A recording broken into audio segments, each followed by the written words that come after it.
Muy bien, mis hermanos, abramos nuestras Biblias. Continuamos en el Evangelio según Mateo. Evangelio de Mateo en el capítulo 5. Continuamos ahora con la otra parte. La semana pasada estábamos estudiando un poco acerca de la influencia del cristiano. La influencia que usted y yo debemos de tener en el mundo. Pero esta mañana vamos a estudiar el Evangelio y la ley. El Evangelio y la ley. Capítulo 5 de Mateo, versículo 17 al 20.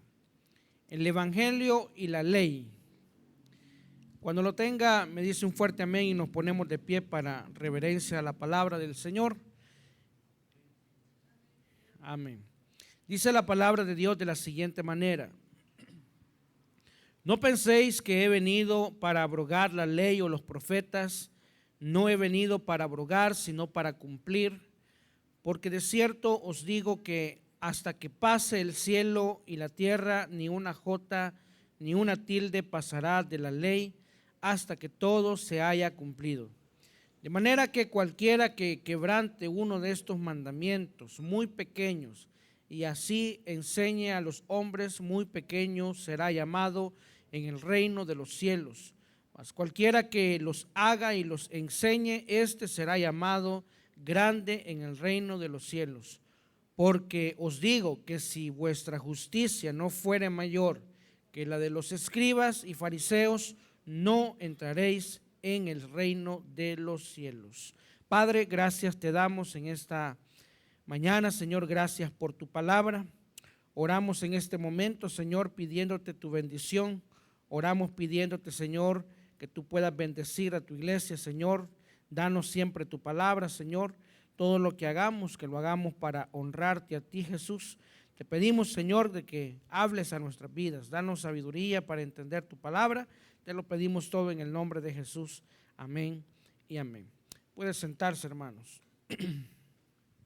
Bien, ya hemos explicado varias veces, en varias oportunidades que he tenido la oportunidad, valga la redundancia, de poderles explicar un poco de la introducción acerca de Mateo y qué es lo que contiene el capítulo 5. Pero para aquellos que tal vez no lo han escuchado, estamos en la parte introductoria de lo que es el Sermón del Monte. El Sermón del Monte es un sermón muy conocido acerca de nuestro Señor Jesucristo, que le dio a sus discípulos, y comprende los capítulos 5, 6 y 7. Dentro de la introducción de este sermón se estudia las bienaventuranzas, que comprende los primeros 12 versículos del capítulo 5. Luego de eso, de que Mateo nos ha hablado de la introducción de el Sermón del Monte, hablándonos acerca del carácter de los cristianos que desean pertenecer al reino, porque las bienaventuranzas habla de eso, habla del carácter de aquellas personas que desean pertenecer al reino de Dios. Ahí es donde se les pone las cosas sobre la mesa. Si usted quiere ser cristiano, quiere ser seguidor de Jesús, quiere entrar al reino, debe de ser pobre, debe de llorar, debe de ser manso, debe de ser limpio de corazón, debe de tener hambre y sed de justicia y debe de ser perseguido, debe de ser bienaventurado por ser perseguido. Después Mateo lo que hace es explicarnos cuál es la influencia de estos seguidores, cuál es la influencia que tienen en el mundo.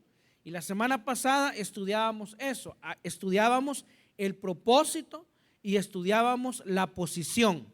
El propósito del cristiano, que es ser sal, que es ser una persona influyente, que le da sabor a las cosas, que le da, que preserva el evangelio, que preserva lo que Dios ha determinado en este mundo. Pero también hablábamos de la posición que el creyente tiene dentro del mundo. Y vimos que la posición que usted y yo debemos de tener en el mundo es una posición en altura. Usted no puede andar en tinieblas, no puede andar a tientas, no puede estar en un lugar y esconder su evangelio, no puede esconder su cristianismo. Vimos también que esa influencia sirve para dar guía a otras personas, para advertir acerca del pecado, advertir acerca de las cosas malas que este mundo tiene y que pueden corromper la vida del evangelio. Ahora Mateo nos va a hablar acerca del propósito de la venida de Jesús, acerca del propósito de la venida que Él viene a este mundo. Allá en Mateo capítulo 4 nosotros comenzamos a ver que Jesús comienza su ministerio público en Galilea. Entonces, una vez Jesús comienza a predicar, le comienza a preparar a los discípulos, comienza a darles este sermón, comienza a darles un sermón dirigido a discípulos. Entonces, mis hermanos, eso es lo que vamos a estudiar en este momento. Vamos a estudiar acerca del propósito de Jesús aquí en este mundo. Así que el evangelio viene a nosotros a través de Jesucristo nuestro Señor. Pero para entender este pasaje, hermanos, debemos de tener claro algún par de cosas que Jesús habla en el texto de esta mañana. Lo primero que quiere Jesús que entendamos, hermanos, es que Él viene a darnos una revelación clara acerca de la ley. Él viene a darnos una enseñanza acerca de la ley y es una enseñanza muy clara. Él viene a establecer el carácter eterno de la ley. Eso es a lo que viene a hacer. Viene a darnos a conocer la eternidad de la ley. Por eso más adelante vamos a estudiar que dice, ni una jota ni una tilde pasará hasta que todo se haya cumplido. El problema aquí, mis hermanos, es cuando hablamos de la ley. ¿A qué nos estamos refiriendo? ¿Qué significa la palabra ley? ¿Qué significa? ¿Cuál es la ley a la que está hablando? Si nosotros comenzáramos a preguntar entre ustedes a qué se refiere cuando Jesús dice que no viene a abrogar la ley, ¿a qué se refiere? Yo sé que voy a tener diferentes tipos de respuestas muy acertadas, algunas de ellas, pero es necesario meternos un poco en el texto y en la costumbre para poder entender este pasaje y sacarle provecho para nuestra vida y una aplicación a nuestro cristianismo. Entonces, en repetidas ocasiones Jesús era acusado. Jesús era acusado de quebrantar, de ser un quebrantador de la ley, porque en muchas oportunidades Él quebrantó. Y esto pareciera contradictorio con lo que dice el primer versículo. ¿Qué dice Jesús en el primer versículo? Léalo conmigo. No penséis que he venido para abrogar la ley o los profetas. No he venido para abrogar, sino para cumplir. Pero cuando vemos las narrativas del evangelio de Mateo y de los otros evangelios, nos damos cuenta de una cosa. Jesús quebrantó la ley. ¿Por qué? Porque Jesús lo acusaron, por ejemplo, ¿por qué tus discípulos no se lavan las manos? ¿Por qué tus discípulos no se lavan las manos? ¿Por qué sanas en el día de reposo? Eran cosas que se convertían en un quebrantamiento de la ley. Vea conmigo el versículo 19. Dice el versículo 19, de manera que cualquiera que quebrante uno, no es necesario, hermano, para ser un pecador, no es necesario pecar o fallar en todos los mandamientos. Es uno. Con un mandamiento que usted y yo quebrantemos, ya nos convertimos en quebrantadores de la ley.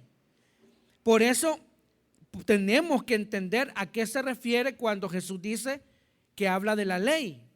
El evangelio, hermanos, es hablar de gracia, es hablar de misericordia. En el evangelio encontramos un lenguaje de amor, un lenguaje de paz, un lenguaje de misericordia, pero la ley es algo diferente. Pero Jesús también hizo algo y también lo hizo Pablo. Jesús atacó la religiosidad de aquel tiempo, acusándolos de que ellos eran verdaderos quebrantadores de la ley. Jesús lo hizo en muchas oportunidades. Pablo acusó a los fariseos, acusó a los escribas de ser quebrantadores de la ley. Entonces, ¿quién tiene la razón? ¿A quién le hacemos casos? Para comenzar, hermanos, comencemos a analizar la palabra que se entendía en aquel tiempo por ley. ¿Qué se entendía por ley? Porque no podemos comenzar a hacer un exégesis de la palabra abrogar, de la palabra cumplir, porque cada una de esas frases, cuando dice no penséis, esto es como que el Señor, en el lenguaje griego, esto quiere decir ni tan siquiera se les ocurra que yo vine para esto. Esa es la primera parte del exégesis que podemos hacer de la palabra no penséis. En el griego quiere decir no se les ocurra. ¿Por qué? Porque el escriba, el religioso de aquel tiempo, tenía en su mente algo. O sea, ellos estaban pensando, ¿a qué vino Jesús? Lo ven sanar, lo ven predicar, lo ven sacar demonios. Y lo primero que se ponen a pensar, ¿a qué ha venido? ¿Cuál es la señal que Él nos muestra para que creamos en Dios? Entonces Él comienza a volarles así prácticamente la tapa de los sesos y les dice, no se les ocurra que yo he venido para abrogar. Fíjense que aquí 2 veces en el versículo 17 se menciona la palabra he venido. He venido. Lo cual nos lleva a nosotros a establecer también una importancia del texto.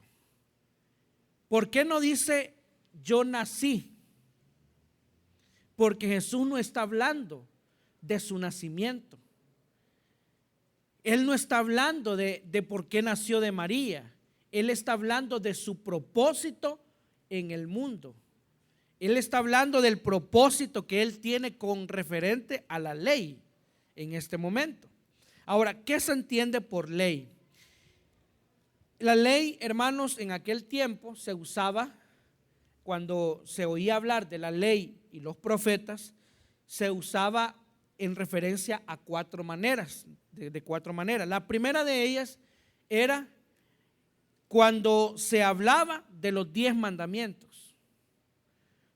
No robarás, no hurtarás, no cometerás adulterio, no harás falso testimonio, no te harás imagen. Todo eso, los 10 mandamientos que están en Éxodo 20, para un israelita era la referencia de hablar de los 10 mandamientos. La segunda referencia era en relación a los 5 libros de la ley, que era el Pentateuco, que comprende los libros de Génesis a Deuteronomio. De Génesis a Deuteronomio. Era la segunda cosa. Cuando un israelita escuchaba hablar de la ley y los profetas, en su mente, ¿qué había? Primero, los mandamientos. Segundo, era el Pentateuco, lo que ellos conocen también como la Torá. La tercera relación que hacía el israelita con respecto a la ley era que la frase ley y profetas estaba haciendo referencia a toda la escritura. Pero para el judío, toda la escritura no era, escucha bien, toda la escritura no era lo que usted y yo conocemos como la Biblia, porque no había Biblia en ese tiempo. El canon no estaba cerrado. Entonces, para un judío, hablar de la ley, en este sentido, era hablar de todos los libros del Antiguo Testamento. Todo eso era ley. Todo eso era ley, ley y profetas. Pero había un cuarto uso que se le daba a la palabra ley, y era la ley de los escribas. Que cuando los judíos escuchaban hablar de la ley y los profetas, se estaba refiriendo a la ley de los escribas, o conocida también oral, la ley oral.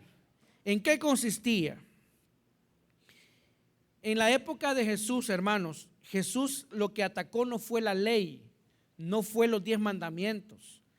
Jesús, cuando Él dice, yo no he venido para abrogar la ley no se está refiriendo que Él viene a abrogar la ley de los 10 mandamientos, ni la ley del Pentateuco. Él no viene a abrogar la ley de las Escrituras. Él viene y atacó también, lo vamos a decir de esta manera, la ley de los escribas. ¿Sabe por qué? En aquella oportunidad Jesús les hace un fuerte reclamo a los fariseos y les dice: ustedes ponen cargas en mi pueblo que ni ustedes pueden llevar. ¿Sabe por qué? Porque para un judío la palabra ley era la palabra de Dios, era la palabra final que Dios tenía. De ahí no había más, porque no habían profetas en ese tiempo. Estamos hablando de la época de Jesús.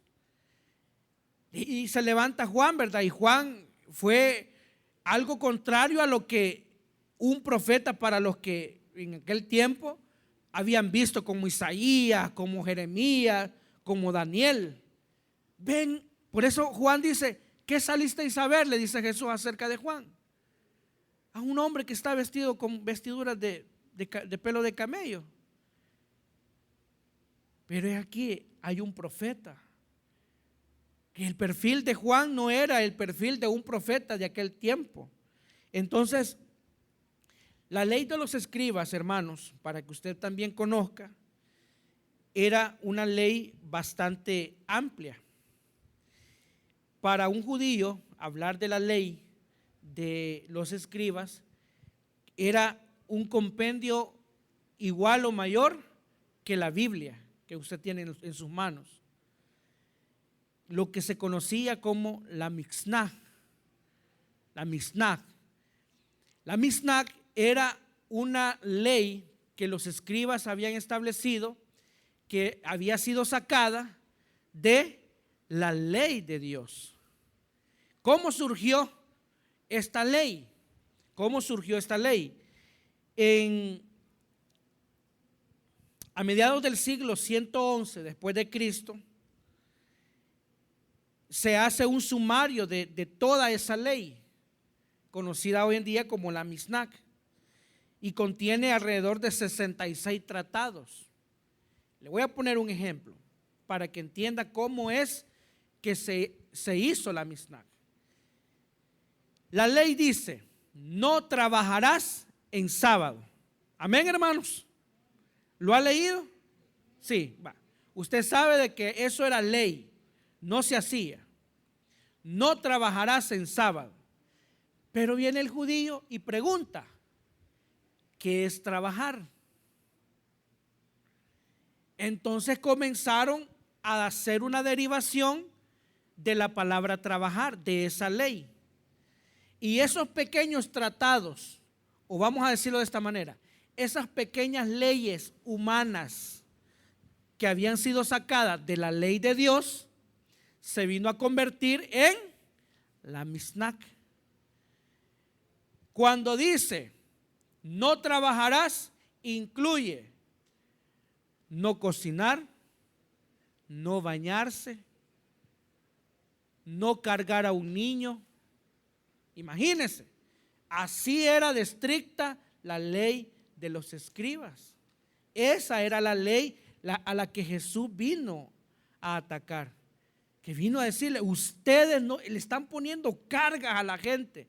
Mire, imagínense qué tan rigurosa era la ley, que incluso cargar un alfiler en la ropa era una carga. ¿Cree usted que no es absurdo? Era bien, o sea, Dios dice: no trabajarás en sábado. Llevar a un enfermo que se está muriendo era prohibido por la ley, a menos que la persona estuviera en peligro de muerte. Lo único que podían hacer era llevarlo a emergencia para que lo estabilizaran. Hasta ahí. Hasta ahí. Pero si ya media vez estaba fuera de peligro, ahí lo dejaban, porque estábamos en sábado.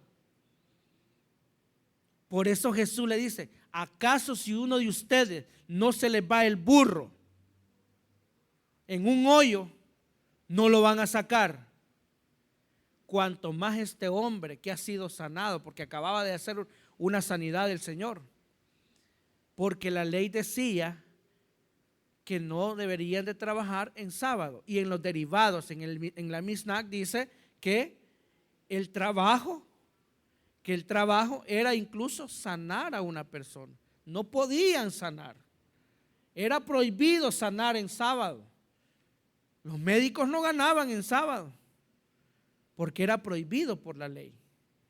Entonces, cuando Jesús dice, no he venido para abrogar la ley o los profetas, se está refiriendo, no he venido a abrogar esa ley. No he venido a quitar eso. Entonces, sigamos leyendo.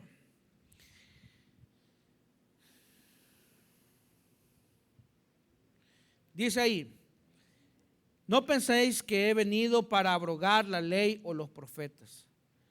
No he venido para abrogar, sino para cumplir.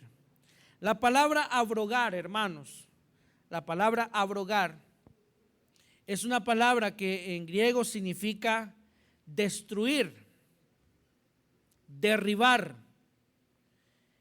Entonces, por eso los fariseos y los escribas se molestaron, se enojaron. ¿Por qué? Porque la estructura que ellos tenían, la estructura religiosa que ellos tenían, estaba bien firme. Y nadie podía derribarle su estructura. Porque mire, de ahí también comían. De ahí también se lucraban ellos.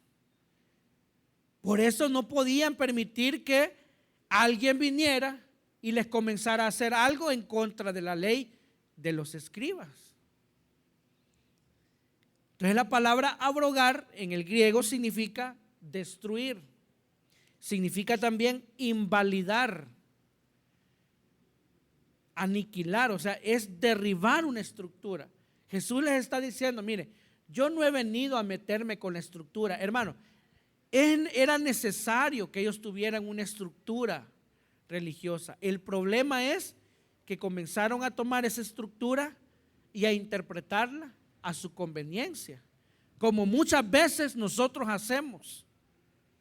Tomamos la palabra de Dios, tomamos el evangelio y lo convertimos ley y lo interpretamos a nuestra manera. Y venimos al culto cuando nosotros queremos. Si nos da la oportunidad, el domingo nos vamos para la playa. Si tenemos la oportunidad, no vengo porque hay partido, ya va a comenzar el mundial. Hacemos nuestra propia interpretación de la ley. Era lo mismo que ellos estaban haciendo en aquel tiempo, haciendo su propia interpretación. Él dice, no he venido a abrogar, he venido a cumplir. La palabra cumplir, hermanos, la palabra cumplir se refiere a esto, mire. Él dice que viene a realizar. En pocas palabras, Jesús lo que viene a hacer en este pasaje que hemos leído es a dar una clara interpretación de lo que es la ley de Dios. Él viene a enseñarnos. Sigamos leyendo, versículo 18. Porque de cierto os digo que hasta que pase el cielo y la tierra, ni una jota, ni una tilde pasará de la ley hasta que todo se haya cumplido. Hasta que todo. La palabra tilde, la palabra jota, son unas palabras en hebreo que por ser tan pequeñas creemos que no tienen valor.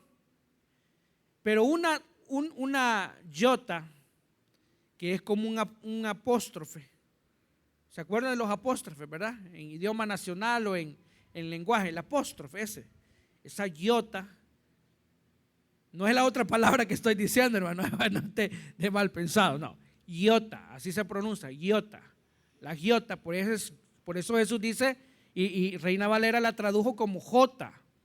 Esa iota tiene un significado en el lenguaje hebreo. En el lenguaje hebreo, cada palabra tiene un significado. Fíjese que eso, yo cuando estuve estudiando hebreo, por ahí, es que si digo, el pastor me va a regañar porque vos que no continuaste, pero no pude ir porque vino la pandemia, hermano, ya no pudimos ir. Oye, se nos ha metido que querer volver a estudiar, ¿verdad? Pero hay que buscar los recursos.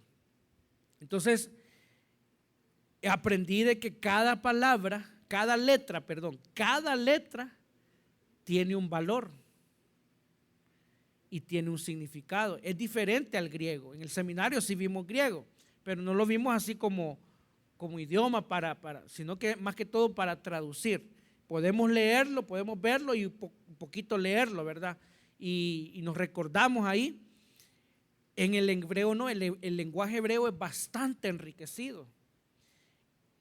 Cuando dice la tilde, son los dos, hay unas palabras que yo siempre me confundía cuando estábamos llevando esa materia de hebreo. Miren la gran diferencia de estas palabras. Una se llama sin, ¿y sabe cómo se llama la otra? Sin. Así se llaman las dos palabras, pero cuando usted las mira, son diferentes. Son como unos apóstrofes. Son como dos puntitos. Entonces, esos dos puntitos, usted los pone en una letra hebrea, le va a cambiar el significado. Le cambia el significado a la palabra. Entonces Jesús dice, ni una iota, ni una tilde pasará. O sea, por más chiquito que sea, se va a cumplir. Tiene un propósito.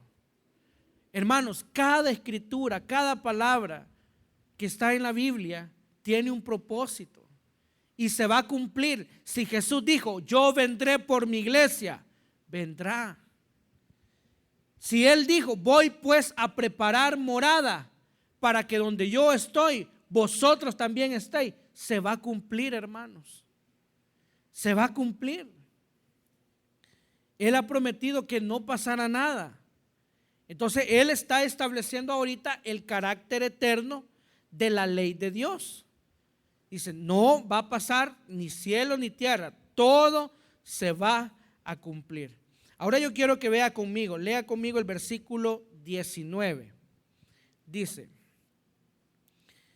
versículo 19. De manera que cualquiera que quebrante uno de estos mandamientos muy pequeños y así enseñe a los hombres, muy pequeño será llamado en el reino de los cielos.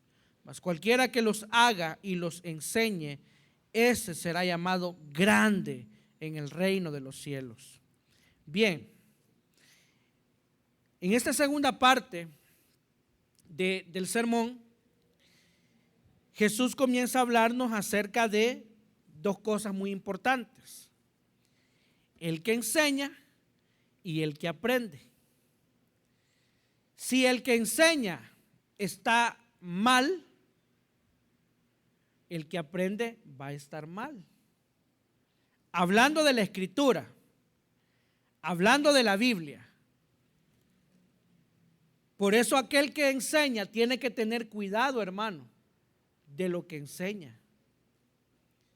Nosotros en las comunidades tenemos cuidado de a quién ponemos a predicar.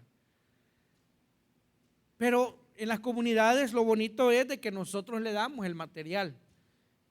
Entonces yo estoy ahí supervisando, yo estoy oyendo, aunque yo no llegue a hacer nada, yo estoy escuchando. Yo estoy oyendo qué predican, cómo predican, qué dicen.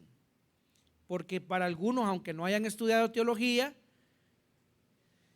se les puede resultar un poco dificultoso seguir el bosquejo. Pero para eso les enseñamos, les instruimos. Les damos una inducción de por dónde. El hermano Manuel, ustedes lo conocen, el pintor, Manuel Callejas, él es uno de ellos. Y lo hemos puesto a predicar. Y lo estamos llevando ahí.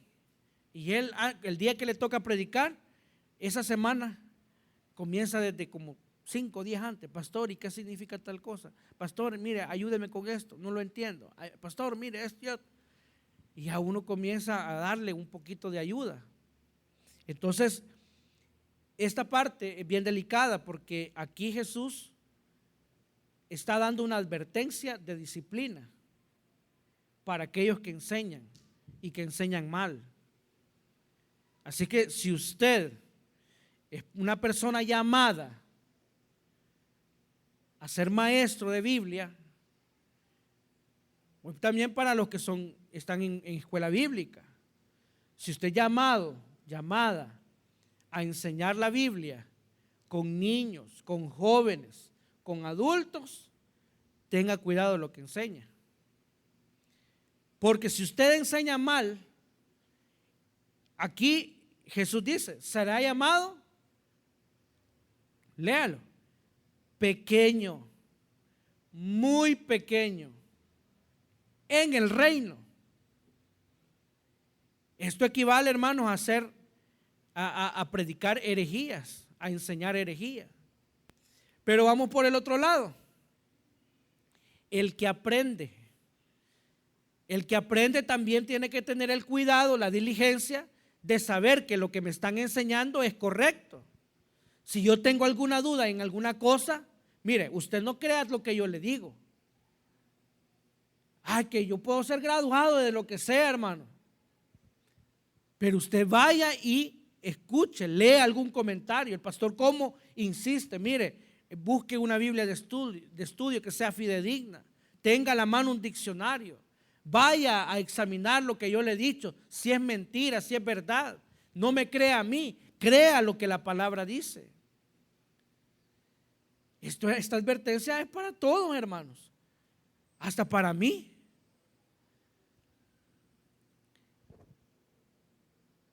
Esta enseñanza de esta mañana a eso nos acerca a tener una comprensión más clara de lo que demanda el Evangelio. El Evangelio no es ley, el Evangelio es gracia. Pero por ser gracia no quiere decir de que no tengamos que respetar la ley, que no tengamos que tener temor de Dios y tener temor de la ley de Dios. Porque la ley es verdadera y es fiel. Aquí hay una de las cosas que también se hablan en estos 2 versículos finales, y es una palabra muy atacada, y es la palabra autoridad. Aquí tenemos que ver, hay personas que no le dan la autoridad a la Biblia. Ahí andan diciendo lo que el libro dice, del libro de fulano, lo que dice el pastor tal, es que lo que dice tal escritor. No, hermano, no se trata de eso. La autoridad final es la Biblia. Sola escritura. Es solo la palabra de Dios. Esa es la autoridad final. Entonces Jesús va a poner claro eso, que la autoridad final no es la ley, es la escritura, es lo que está escrita en ella. Entonces, hermanos, hagámonos unas últimas preguntas finales para terminar de entender este sermón. Porque a esta altura comienzan a surgir varias preguntas, y yo sé que más de alguien le ha hecho estas preguntas o se las ha hecho usted. Primera pregunta: ¿es la ley la autoridad final del cristiano? No me responda. ¿Es la ley la autoridad final del cristiano? ¿O más bien es solo para los judíos? Solo para ellos. ¿Puede salvar la ley o no puede salvar? ¿Salva la ley? Si la ley no salva, ¿por qué Jesús dice que venía a cumplirla? ¿Por qué? Nos lleva la pregunta del primer versículo, que él dice que viene a cumplirla. Entonces, Esas respuestas, hermano, usted las va a encontrar en estas dos preguntas, en estos dos versículos, perdón. Primero, en el versículo 19 que nos habla de hacer y enseñar. Tenga cuidado lo que usted hace, lo que usted enseña, lo que usted haga con la ley. ¿Qué significa la palabra quebrantar? Lo que el texto, hermano, nos está queriendo dar a entender cuando dice quebrantar, y fíjese que leyendo un poco esta porción, dicen algunos escritores de que esta palabra está debería ser conjugada tal como fue escrita en el griego. Dice de que da a entender que es en el tiempo futuro. O sea que de tal manera que la palabra quebrantar debería de decir, de manera que cualquiera que quebrantare. Porque ahorita usted no está quebrantando nada, sino es cuando usted está haciendo el acto de quebrantamiento de una ley. La palabra quebrantar significa aflojar, soltar, liberar, disolver, destruir, romper, invalidar. O sea, de manera que dice Jesús, que cualquiera que invalide la ley, que cualquiera, por eso más adelante Jesús comienza a decir, oíste que fue dicho, tal. Él está recalcando y está queriendo evitar que la gente le quite la autoridad a la palabra de Dios. Entonces, ¿cuáles son? Aquí hay algo en este texto del versículo 19 que debemos de prestar atención, y es la palabra, dice, cualquiera, uno de estos mandamientos muy pequeños. En la Biblia no hay mandamientos pequeños, no hay mandamientos grandes. Jesús habló de un mandamiento grande, pero no hay mandamientos pequeños. Lo que hay es mandamientos que urge que se cumplan, pero no habla de mandamientos pequeños. ¿Sabe? El comentarista Charles Barkley dice en su comentario que la palabra mandamiento pequeño se refiere, por ejemplo, mandamientos grandes son aquellos que, por ejemplo, el de honrar a padre y madre. Ese es un mandamiento grande. Un mandamiento pequeño, dice él, de que son aquellos que había un mandamiento que decía que cualquiera que mate un pajarito de la naturaleza, ese es un pecado, es quebrantar la ley. Ese es un mandamiento pequeño. No matarás la naturaleza. Como ellos tenían tantas leyes, entonces ese era un mandamiento pequeño. Que nosotros podemos decir, pero hoy hay leyes, hermanos, contra los animales. Hay leyes, así que tenga cuidado. No vaya a matar un chucho, no vaya a matar un gato, porque se va a ir preso. Tenga cuidado, y si no va a tener que pagar. Entonces, hay que tener cuidado con lo que nosotros enseñamos. Vea conmigo, por favor, Mateo 22:35. Mateo 22:35.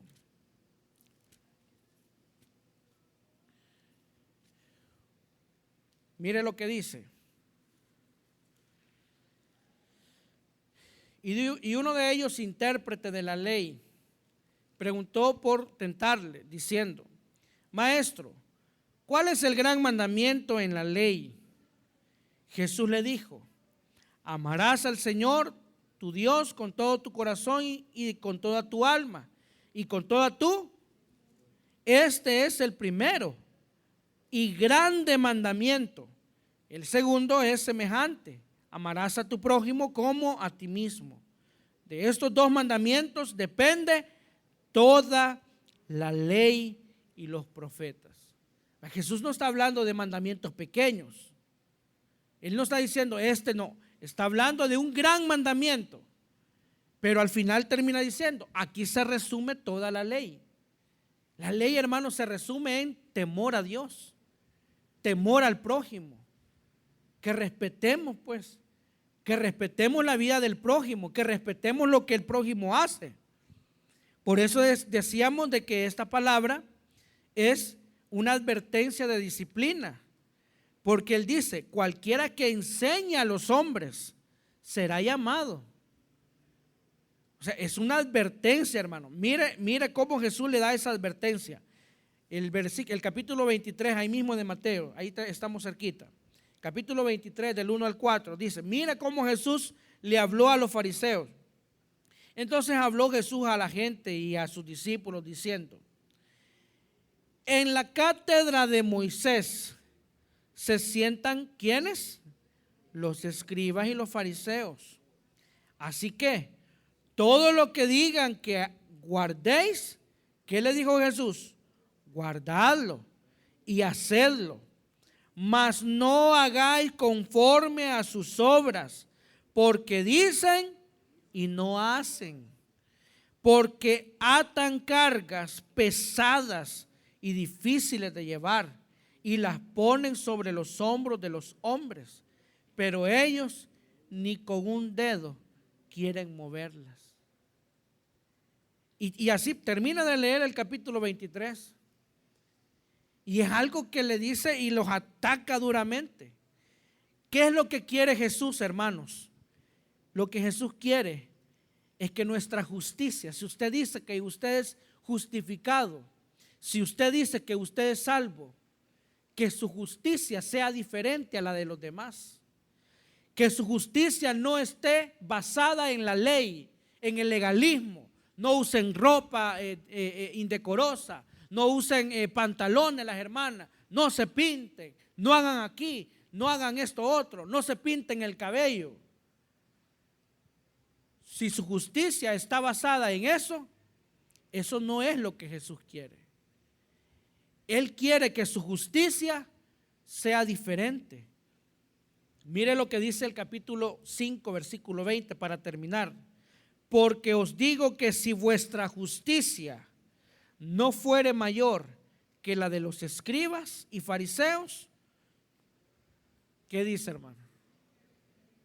¿Qué dice?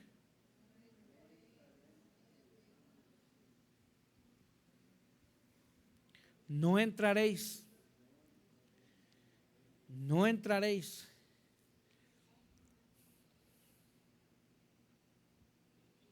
¿Salva la ley? No, no salva. La ley fue dada solamente como un regulador de la conducta del hombre para con otro hombre y como un mecanismo también en donde Dios estaba regulando mi relación para con Dios. La ley fue dada, hermanos, para que nosotros nos demos cuenta que por más leyes que tengamos, siempre vamos a necesitar un Salvador, porque nadie puede cumplir la ley. Nadie. Mire, Pablo lo dijo de esta manera en Romanos capítulo 3, versículo 20. No quiero terminar sin antes dejarle estas cosas bien importantes. Pablo lo dijo así, 3:20 de Romanos, ya que por las obras de la ley ningún ser humano será justificado delante de él, porque por medio de la ley es el conocimiento del pecado. Filipenses 3:9 dice, y ser hallado en él, no teniendo mi propia justicia, que es por la ley, sino la que es por la fe de Cristo, la justicia que es de Dios por la fe. Entendamos, hermanos, que si yo voy a ser justificado, va a ser por la fe en el Hijo de Dios. No es por méritos humanos, no es por la religión, no es por los sacramentos, no es por la liturgia, no es por las ofrendas, ni por el trasfondo familiar de la persona. Es única y exclusivamente mediante la persona y la obra perfecta de Cristo que nuestros pecados son perdonados y podemos tener acceso al reino del Mesías. Amén, hermanos. Le damos un fuerte aplauso al Señor.